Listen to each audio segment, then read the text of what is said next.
il dit que toute l'intelligence et toute la prophétie est une conséquence de l'épanchement de l'esprit divin en l'homme. Qu'est-ce qui fait que l'homme pense? Qu'est-ce qui fait que l'homme s'éveille à la conscience? Qu'est-ce qui fait que l'homme arrive à comprendre? Qu'est-ce qui fait que l'homme a de la conscience? C'est un épanchement invisible du divin vers lui-même. Qu'est-ce qui fait que l'homme pense? C'est le fait que Dieu s'épanche, entre guillemets, vers l'homme. C'est un épanchement vers l'homme, c'est un épanchement. Excusez-moi. Allô? כן, ואני אחזור עליך, אני נותן שיעור עכשיו, בעוד 3/4 שעה. תודה רבה, שלום. D'accord? C'est-à-dire que le fait, on a un point ici très très important, qui est tout à... Il faut comprendre qu'il y a une forme de religiosité non consciente de ce qu'elle fait, qui d'après le Maharal, c'est pas d'après tout le monde, d'après le Maharal et d'après le Maïmonide, est un degré de conscience inférieur à la conscience philosophique. Ça c'est un. 2, il faut comprendre que la philosophie a la capacité de te donner la conscience de ce que tu fais au niveau de la sainteté, du visible. 3, là où la philosophie se bloque, c'est qu'elle limite la réalité de la chose spirituelle et de la chose naturelle à la conscience. Et qu'elle ne comprend pas qu'au cœur même de cette conscience, et au cœur même de ce qu'elle analyse au cœur de sa conscience, c'est-à-dire l'être, se tient quelque chose de caché, qui est la possibilité même de cet être. Et là, on arrive au niveau supérieur, où quelqu'un qui est capable d'être sensible... Alors, c'est là où le problème. Être sensible à l'invisible, c'est l'ouverture à toutes les charlatanismes, l'ouverture à tous les n'importe quoi. Mais c'est en même temps fondamental. C'est-à-dire que si tu n'as pas l'humilité de te laisser bouleverser par une dimension que ton savoir entrevoit sans le maîtriser, et qui permet l'ébranlement du savoir, tu n'es pas dans la sainteté, tu es dans la graisse. Pour échapper à la graisse, il faut faire ce saut, cette révolte, ce saut, cet arrachement, ce dessaisissement de la conscience de elle-même pour arriver à quelque chose qui ne se prouve pas mais qui s'éprouve. Quelque chose qui ne se dit pas mais qui devient une évidence spirituelle qui rend possible les autres évidences. Tant que tu ne fais pas ce mouvement-là, tu es condamné ou à l'ignorance traditionnelle ou à la philosophie renégate. Tu ne peux dépasser ces deux points d'échoppe qui sont pour le Maharal et pour Maïmonide, que si au cœur même tu es capable de te mesurer avec toute la rationalité et de comprendre que cette rationalité n'a pas de sens sans quelque chose qui n'est pas rationnel et qui pourtant fonde cette rationalité. C'est ça l'enseignement cardinal de Hanouka. Ça veut dire que, et c'est là où on voit la vraie spiritualité à ce moment-là. Une spiritualité... C'est pour ça que j'ai besoin d'avoir à ce moment-là une tara des midotes, etc. Ah bien sûr. C'est la seule chose qui me permet de ne pas tomber dans le charlatanisme. Ou le charlatanisme, ou la maîtrise de la conscience. Ça, le Kodesh HaKodashim, c'est l'endroit... Alors, ce Kodesh HaKodashim, c'est une double sainteté. C'est très intéressant, parce que la sainteté, c'est une coupure. Comme dit Rashi, c'est se couper au procédural physique, le désir. Ton corps, il veut que tu fasses une avéra, tu vas la faire. Non, tu ne la fais pas, tu deviens saint. Tu as envie de ça, tu le fais. Être saint, c'est résister au processus naturel du monde, on va dire. Mais ça, c'est encore... Les stoïciens, les philosophes peuvent te dire ça aussi, ils peuvent le dire, sans problème. Ils peuvent te dire que l'homme est homme s'il est capable. Quand Freud dit que toute la culture vit née de la répression des instincts, il ne dit que ça, il arrive au premier niveau. C'est-à-dire qu'il n'y a pas de culture, il n'y a pas d'humanité, il n'y a pas de possibilité de créer du sens si tu es complètement comme une horloge qui obéit au diktat de l'être. C'est le premier niveau. Mais ça, un goy ou un juif assimilé peut le comprendre. Mais il y a maintenant le deuxième mouvement, qui est le mouvement de la sainteté, c'est qu'il faut, dans ce mouvement, il faut rompre avec ce moment de rupture. On va dire ça comme ça. Il y a un mouvement de rupture qui te permet de rompre avec la nature qui t'accède à la sainteté. Mais il faut rompre avec le moment de rupture pour arriver à la sainteté de la sainteté. Alors comment tu romps avec le moment de rupture? C'est quand ton exercice de rompre avec la logique de l'être, la logique du désir, la logique des mécanismes qui sont liés au monde, cette rupture elle-même est réinterrogée au sens où qu'est-ce qui fait que je fais ça?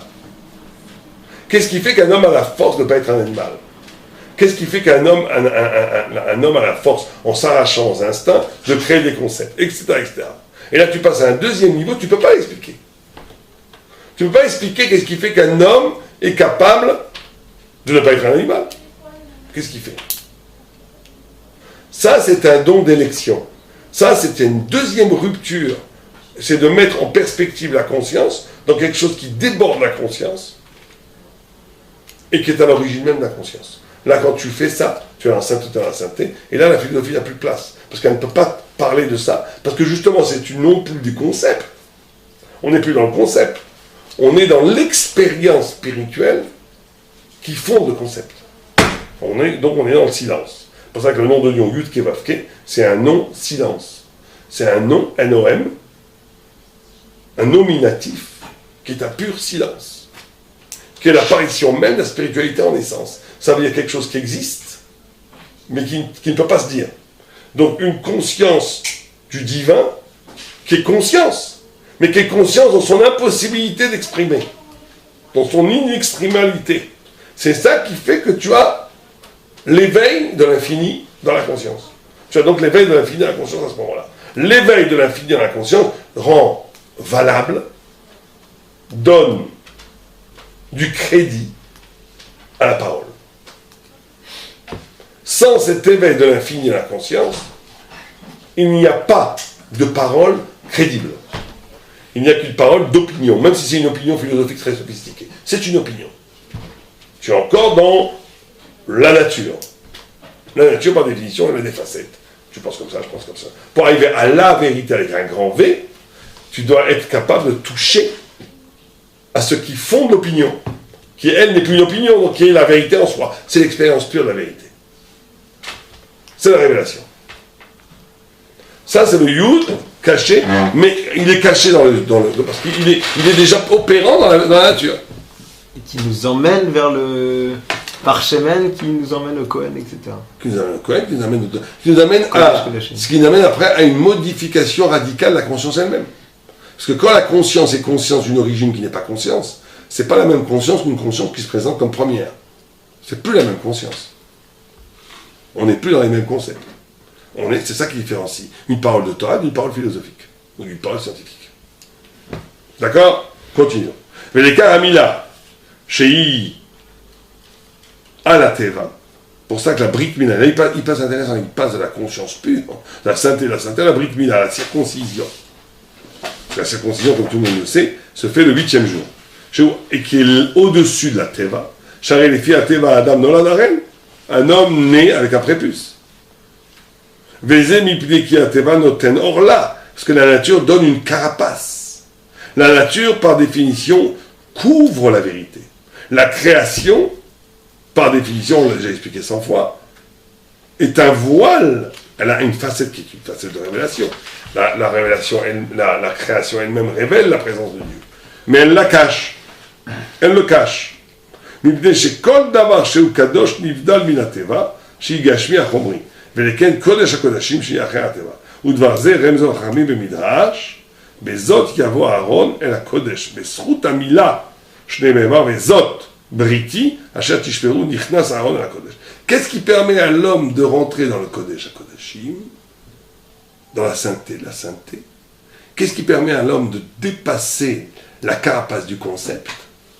C'est la circoncision. Pour ça, tu dis ça à un philosophe, il veut t'achever à coup de hache. Tu lui dis, monsieur le philosophe, monsieur Hegel, monsieur Heidegger, vous ne pourrez jamais rien comprendre de vrai jusqu'au bout parce que vous êtes incirconcis. Là, tu crées des antisémites quand tu dis ça. Mais c'est la pure vérité.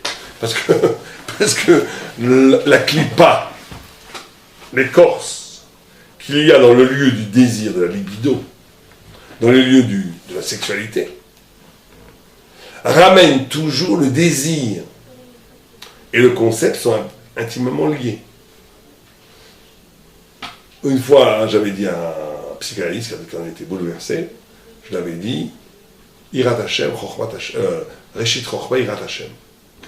La Reshit Chochma, le début de l'intelligence, c'est la crainte de Dieu.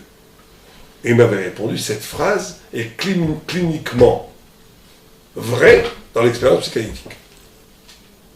C'était extraordinaire comme échange. Ça veut dire qu'il disait en gros que quand tu traites des patients en psychanalyse, tu vois qu'ils n'accèdent à l'intelligence d'eux-mêmes, à comprendre. Eux, ils sont dans la thérapie, je comprends bien ça, c'est pas notre problème, mais ils accèdent à l'intelligence d'eux-mêmes que quand ils ont été capables de passer par l'effroi. C'est quoi l'effroi? D'accepter les craintes, d'accepter les traumes, ce qu'ils appellent. Bon, eux, c'est une réduction. C'est ce que Freud a fait, il a pris la Torah, il en a fait une petite réduction, il en a fait une réduction complètement clinique. Mais quand il dit Reshit Chochma Irat Hashem, ou plutôt quand un psychanalyste dit la psychanalyse est une reconduction de la vérité thoraïque, justement, lui il a fait le contraire. Freud, il a pris le Kodesh Kodashim, il a fait du Kodesh. Il a pris les concepts de la Torah les plus profonds pour en faire de l'être. C'est pour ça que c'est un apikos. Parce qu'il a pris, c'est pas tellement dans ses formulations, c'est qu'il s'est servi de la Torah inconsciemment, consciemment, j'en sais rien, il faut lui demander, mais en tout cas il s'est servi de la Torah, c'est évident, notamment du 9e chapitre de Brachot. Est-ce qu'il le connaissait? Est-ce que c'est par atavisme? Est-ce que c'est passé de par son père et son grand-père qui était rabbin, ou je sais pas quoi, par sa femme dont son beau-père était rabbin? Est-ce que le judaïsme est passé? Mais il est passé. Il faudrait faire, et ça n'a pas été fait, il faudrait faire une analyse du judaïsme viennois du 18e siècle, c'est génial, c'est hyper intéressant, parce que tous ces juifs assimilés, regorgés d'une Torah déformée. C'est extraordinaire de voir ça. De voir comment ce qu'ils ont dit, c'est très souvent Torah. Ça ne peut pas être compris sans la Torah. Mais c'est complètement déformé. Parce que justement, ils étaient assimilés, ils n'avaient pas accès au Talmud, accès à l'étude. Mais là, chez Freud, c'est peut-être le plus haut, le symbole le plus fort de cela. Freud prend des concepts purement thoraïques, notamment celui-là, que l'homme ne peut arriver à l'intelligence de lui-même que quand il est mythe modèle, quand il se mesure à sa peur. Alors nous, on dit comment? La Torah dit quelque chose de complètement différent. La Torah dit Reshit Chochma Irat Hashem. C'est-à-dire que la clé de l'intelligence, c'est la crainte de Dieu. Donc nous, on est tout là-haut. Donc, tu ne peux pas avoir l'intelligence quand tu restes, tu n'as pas la crainte de Dieu. Ça veut dire quoi ça veut dire quoi pour toi, Rabbi Abraham? Que la clé de l'intelligence, c'est la crainte de Dieu. Ou le début de l'intelligence, c'est la crainte de Dieu. Pourquoi? Comprendre qu'il y a quelque chose qui me dépasse? Oui. La crainte de Dieu, c'est l'expérience spirituelle d'un effroi, d'une relativisation de ton existence. C'est quoi la crainte? Tu crains quand tu sens que ton existence n'est pas absolue. Quelqu'un qui croit qu'il est absolu, il n'a pas peur. Quelqu'un qui sent qu'il est débordé par toutes sortes de réalités qui peuvent le briser, ou qui peuvent le relativiser, ou qui peuvent faire qu'il n'existe pas, il a une crainte. Donc la prise en compte, la conscience d'un débordement de ta présence t'ouvre à des perspectives de compréhension universelle qui t'arrachent à l'illusion de ton délire narcissique que toi qui existes. Et donc ça t'ouvre à l'intelligence.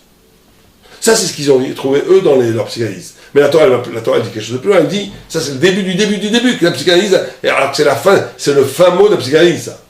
Mais c'est le début du début pour le Talmud. Ce que le Talmud dit une chose beaucoup plus profonde.